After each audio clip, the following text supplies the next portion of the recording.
नमस्कार, you and yoga में पुनः आपका स्वागत। आज के अंक में विज्ञान भैरव तंत्र से धारणा 36 को लेंगे और देखने का प्रयास करेंगे कि ये ध्यान विधि किस प्रकार की है और इस ध्यान विधि को करने से क्या लाभ प्राप्त किए जा सकते हैं। तो बहुत ही महत्वपूर्ण, बहुत ही उपयोगी ध्यान विधि धारणा 36, श्लोक संख्या 59। तो कहा गया कि आप किस प्रकार से ध्यान करेंगे ये देख लें। ध्यान की प्रक्रिया वही रहेगी, पूरा शरीर सीधी स्थिति में, कमर से ऊपर का भाग स्ट्रेट, रीढ़ की हड्डी, आपकी स्पाइन, आपके कंधे, आपकी गर्दन सब सीधी, एक सीध में परंतु तनाव रहित इसी स्थिति में बैठ जाएंगे। थोड़ी देर सांसों पर ध्यान लगाएंगे, सांसों के आने और जाने पर देखेंगे, ऑब्जर्व करेंगे सांसों को। थोड़े कुछ ही सेकंड में मन शांत हो जाएगा। अब आप तैयार हो गए हैं ध्यान करने के लिए। अब इस प्रक्रिया के अनुसार विज्ञान भैरव तंत्र की 36वीं धारणा के अनुसार आपको ध्यान कैसे करना है, आज के अंक में इस पर विचार करेंगे और फिर इस धारणा के ध्यान से क्या लाभ हैं फिर इस पर विचार करेंगे। तो पहले देखते हैं कि हमें ये ध्यान करना कैसे है। तो इस ध्यान के करने की प्रक्रिया यही। ध्यान के लिए अब आप बैठ चुके हैं, आपकी सांसें भी संयमित हैं, आपकी सांसें भी लय में हैं, आपकी सांसें भी आपके ध्यान के अनुकूल हैं। अब आपको क्या करना है, कहीं भी अपने ध्यान को किसी भी ऊंचे स्थान में लगा के रखना है। दोनों आंखें बंद करके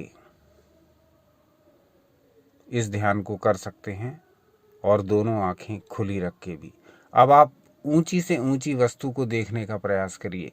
ये एक दीवार भी हो सकती है आपके सामने की, आपके सामने पर्वत भी हो सकता है, आपके सामने मरुभूमि भी हो सकती है। जिसका विचार करना चाहें वो अपनी आंखों को बंद करके करें। और यदि कोई ऊंची वस्तु आपके समक्ष उपस्थित है तब उसको खुली आंखों से कर सकते हैं। यानी आपकी दृष्टि ऊंची से ऊंची जानी चाहिए। जब ये अभ्यास निरंतर गहरा हो जाए, ऊंची से ऊंची वस्तु को देखने का अभ्यास हो जाए। इसमें कहा गया, वृक्ष रहित मरुभूमि के प्रदेशों में ऊंची ऊंची दीवारों पर, ऊंचे ऊंचे पहाड़ों पर ध्यान को लगाने का अभ्यास करें। तो ये अभ्यास आंखों को बंद करके भी और आंखों को खुला रख के भी दोनों प्रकार से कर सकते हैं। दृष्टि को ऊंचा रखा जाएगा, आंखों को ऊपर की ओर रखा जाएगा, ऊंची से ऊंची वस्तु को देखने का प्रयास करिए। इस अभ्यास को निरंतर करना है। कुछ सेकंड से प्रारंभ करिए, धीरे धीरे इसका समय बढ़ाइए। एक एक हफ्ते बाद कुछ कुछ मिनट बढ़ाते रहिए। जब ये अभ्यास पुराना हो जाए, जब ये अभ्यास आपके अनुकूल आ जाए, जब ये अभ्यास करने में आपको आनंद अनुभव होने लगे, तब ये अभ्यास अपना फल दिखाएगा। उससे पहले नहीं। उससे पहले आपको निरंतर ये अभ्यास करते जाना है।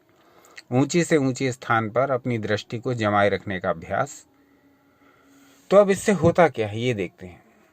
जब आप ऊंची से ऊंची वस्तु पर, यहाँ इसमें उदाहरण दिए गए, वृक्ष रहित स्थानों पर, मरुभूमि के ऊंचे स्थानों पर, पर्वतों पर, ऊंची दीवारों पर, इस प्रकार से ध्यान बताया गया है। यहाँ आप ऊंची बिल्डिंग भी चुन सकते हैं।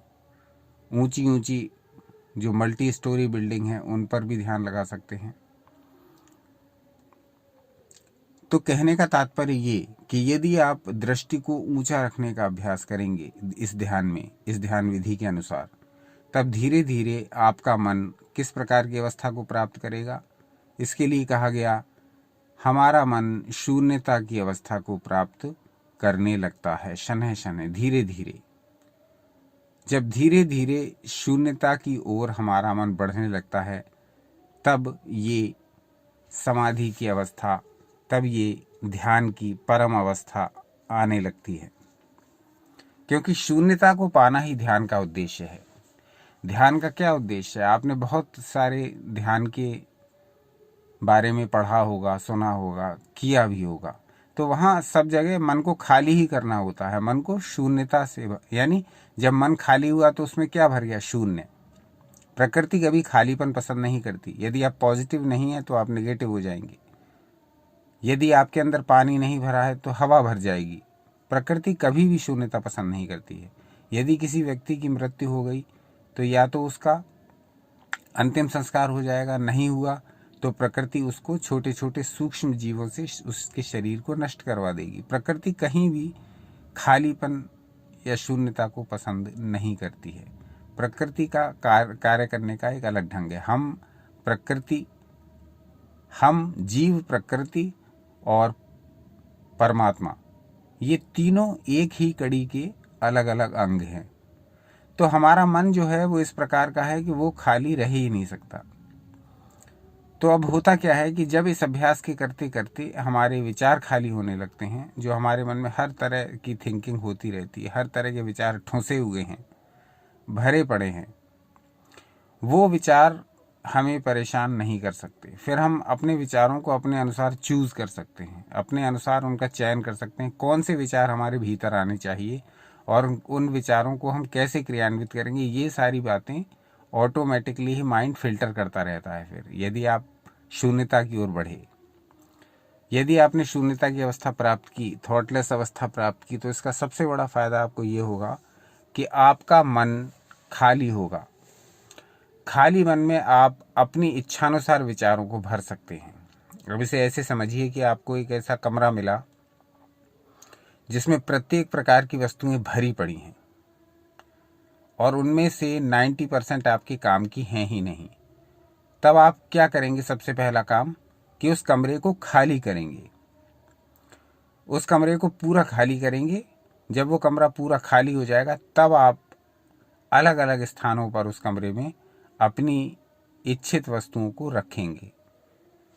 धीरे धीरे ये करते रहेंगे तो उसके बाद आपका कमरा आपके अनुकूल बन जाएगा, आपके मनोनुकूल बन जाएगा। जब आप उस कमरे में जाएंगे, जब आप उस कमरे में प्रवेश करेंगे, वो आपका जो कमरा है, तब आपको बड़ा अच्छा लगेगा, क्योंकि उसमें सारी वस्तुएं आपकी इच्छित रखी हुई है। कहाँ पे आपको बुक्स रखनी है, कहाँ पर आपको टेबल रखनी है, कहाँ पर आपको टेलीविज़न लगाना है, कहाँ पर आपको रैक रखना है, कहाँ पर आपको ड्रेसिंग टेबल रखनी है, कहाँ पर आपको डाइनिंग टेबल, ये आपको जो भी वस्तु उस कमरे में रखनी है वो आपकी, कहाँ पर आपको कौन सी तस्वीर लगानी है। कमरे में जो भी वस्तु हो, यदि वो आपकी इच्छित हो, तब उस कमरे में आपका मन लगेगा। लेकिन वो कमरा यदि आपकी अनिच्छित वस्तुओं से भरा हुआ होगा तो वो कबाड़ है। ऐसे ही आपका मन है, यदि उसमें हर तरह के विचार ठुसे हुए हों तो ये मन आपको बड़ा परेशान करेगा। ये मन आपको जीवन को चैन से नहीं जीने देगा। ये इस प्रकार का मन जीवन को हमेशा नेगेटिव दृष्टिकोण से ही देखेगा। लेकिन जब आप अपने मन को खाली कर लोगे हर तरह के मूर्खतापूर्ण विचारों से, हर तरह के दुष्कृत्यों वाले विचारों से, हर तरह के नेगेटिव विचारों से जब आप खाली करोगे मन को, तो फिर इसमें शून्यता आ जाएगी। जब शून्यता आ जाएगी तब आप उसमें अपनी इच्छानुसार विचार भर सकोगे। जो भी थॉट्स आप अपने जीवन में फलित होते देखना चाहते हो, जिन विचारों के आधार पर आप चलना चाहते हो, जिन विचारों के आधार पर आप अपना जीवन बनाना चाहते हो, वो सारी चीज़ें फिर इसमें आने लगेंगी। और न सिर्फ आने लगेंगी बल्कि ठहरने भी लगेंगी, और न सिर्फ ठहरने लगेंगी बल्कि कार्यान्वित भी होने लगेंगी। आप उन विचारों के अनुसार अपने जीवन को बना सकेंगे, वैसे ही कार्य कर सकेंगे। तो ये ध्यान विधि अपने आप में बड़ी इफेक्टिव है, बड़ी प्रभावशाली है। ये मस्तिष्क को शून्यता से भरती है, थॉटलेस करती है, थॉटलेस करने में मदद करती है। और इसकी सहायता से, इस ध्यान विधि की सहायता से आप अपने मन को अपने मनोइच्छित विचारों से भर सकते हो। अपने जीवन में आप जो करना चाहे उस तरह के विचारों से भर सकते हो। आप अपने जीवन को जिस दिशा में ले जाना चाहें उस तरह के विचारों से भर सकते हो। तो बड़ी ही प्रैक्टिकल विधि है ये, और आज के समय में तो इसका महत्व और भी बढ़ गया जब हम देखते हैं कि किस प्रकार से खिन्न मन वाले लोग हमारे चारों ओर घूमते हुए नजर आते हैं।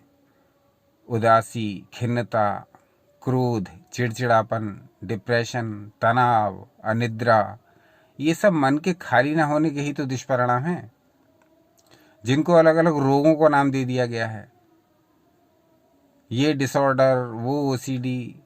अरे जब मन में ओवर थिंकिंग नहीं होगी, जब मन में कूड़ा भरा ही नहीं होगा, जब मन को आप फिल्टर करना ही नहीं सीखोगे, तो ये सारी चीज़ें नई नए रूपों में आपको परेशान करने के लिए आएंगी, और डॉक्टर उनका नया नया नाम दे करके तरह तरह से उसका ट्रीटमेंट करेंगे। लेकिन ये आपको खुद सोचना है, स्वयं सोचना है कि क्या हम चिकित्सा जगत के प्रयोग की वस्तु बनेंगे अथवा जिस कार्य के लिए हमारा जन्म हुआ है उस कार्य को करेंगे। तो ध्यान के क्षेत्र में उतरिए और विज्ञान भैरव तंत्र तो आपकी सहायता करने के लिए सदा तैयार है। 112 जो विधियां हैं ध्यान की, वो अपने आप में एक एक विधि, एक एक हीरे, बल्कि हीरा भी कहना ठीक नहीं, अनमोल हैं। एक एक हीरे का तो कोई ना कोई मूल्य होता ही है, परंतु एक एक श्लोक अनमोल है। उसकी किसी भी संसार की वस्तु से तुलना नहीं की जा सकती।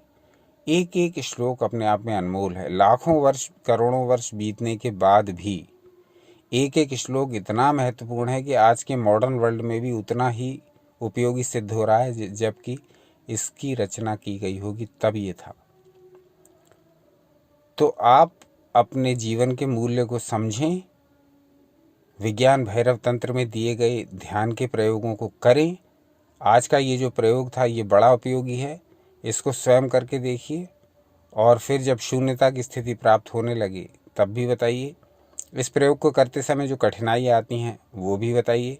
सारा कुछ हमारे साथ शेयर करिए, क्योंकि यू एंड योगा पर हम प्रत्येक प्रकार की दुर्लभ, प्रत्येक प्रकार की अप्रचलित और प्रत्येक प्रकार की ऐसी जानकारियाँ लेकर के आते हैं आपके समक्ष जो कि जन सामान्य में प्रचलित नहीं हैं, जिनका प्रचार प्रसार बिल्कुल नहीं हुआ है।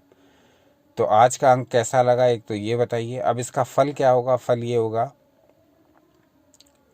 कि फिर आप अपने जीवन को अपनी इच्छानुसार मोड़ दे सकेंगे, और यदि ऐसा आप कर पाए तो जीवन के प्रत्येक क्षेत्र में आप सफलता प्राप्त कर लेंगे। जो भी आप बनना चाहें वो बन सकते हैं, यदि आपका मस्तिष्क आपके अनुसार चले, आपकी इच्छानुसार चले, ना कि मस्तिष्क आपको अपने अनुसार चलाए।